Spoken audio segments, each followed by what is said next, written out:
Bismillahirrahmanirrahim. Assalamualaikum warahmatullahi wabarakatuh. Perkenalkan, nama saya Yuli Salsabila dengan NIM 21531176. Di sini saya akan menjelaskan dua materi untuk memenuhi UTS pada mata kuliah Ilmu Pendidikan Islam. Baik, di sini saya memilih pengertian pendidikan Islam mencangkup pengertian pendidikan Islam, pengertian takdib, pengertian taklim, pengertian takdris, pengertian tarbiyah. Kemudian materi yang kedua menjelaskan tentang konsep manusia dalam pandangan Islam. Baik, di sini saya akan menjelaskan materi pertama, yaitu mengenai pengertian pendidikan Islam. Seperti yang kita ketahui, Islam itu ilmu yang mempelajari tentang membimbing dan membina mental anak didik sesuai dengan ajaran Islam yang bersumber pada Al-Quran dan Hadis, dan membina peserta didik untuk bertanggung jawab.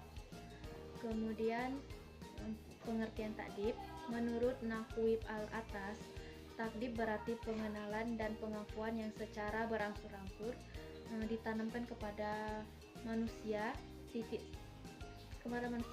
tentang tempat-tempat yang tepat dari segala sesuatu di dalam tatanan penciptaan, sehingga membimbing ke arah pengenalan dan pengakuan kekuatan dan penanggungan Tuhan. Kemudian yang kedua, pengertian taklim. Menurut Abdul Fattah, Jalal merupakan proses yang terus-menerus diusahakan manusia sejak lahir, sehingga mencangkup aspek kognisi dan tidak mengabaikan aspek efektif dan psikomotorik. Kemudian pengertian tadris, pengajaran atau pembelajaran dilakukan dengan cara membacakan, menjelaskan, dan mendiskusikan supaya peserta didik dapat memahami serta mengamalkan dalam kehidupan sehari-hari. Kemudian yang terakhir itu pengertian tarbiyah. Menurut Mujib dan Yusuf Muzakir, memberikan arti tarbiyah dapat juga diartikan dengan proses transformasi ilmu pengetahuan dari pendidikan peserta didik agar ia memiliki sikap dan semangat yang tinggi dalam memahami dan menyadari kehidupannya sendiri. Kemudian materi yang kedua, saya menjelaskan tentang konsep manusia dalam pandangan Islam. Kata manusia bermakna ganda, bahwasanya manusia tidak lain kecuali hewan.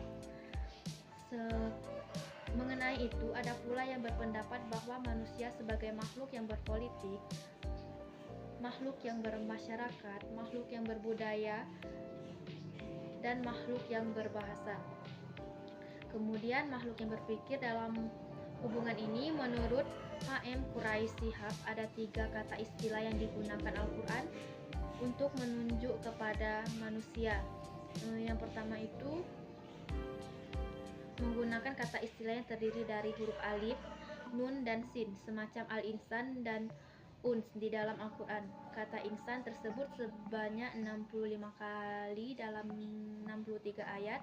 Kata uns yang berarti jinak, harmoni, dan tumpah. Jadi al-insan adalah manusia itu makhluk jinak dan harmoni, sehingga ia dapat menampilkan kelembutan, keramahan, dan kesopanan. Yang kedua itu manusia sebagai al-bashar. Kata al-bashar menunjuk pada manusia yang berbuat sebagai subjek kebudayaan dalam pengertian material, seperti yang terlihat pada aktivitas fisiknya melalui tahap-tahap sehingga mencapai tahap kedewasaan. Misalnya ayat yang berbunyi, dan di antara tanda-tanda kekuasaannya, Allah menciptakan kamu dari tanah. Ketika kamu menjadi bashar, kamu bertebaran. Quran Surah Ar-Rum Surah 30 ayat 20. Kemudian yang ketiga, manusia sebagai Bani Adam, zuriat Adam.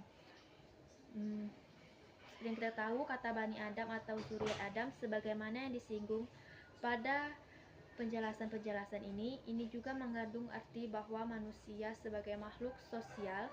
Misalnya ayat yang artinya, dan sesungguhnya kami telah memuliakan anak-anak Adam, kami angkat mereka di daratan dan lautan, kami beri mereka rezeki dari yang baik-baik, dan kami lebihkan mereka dengan kelebihan yang sempurna atau kebanyakan makhluk yang telah kami ciptakan.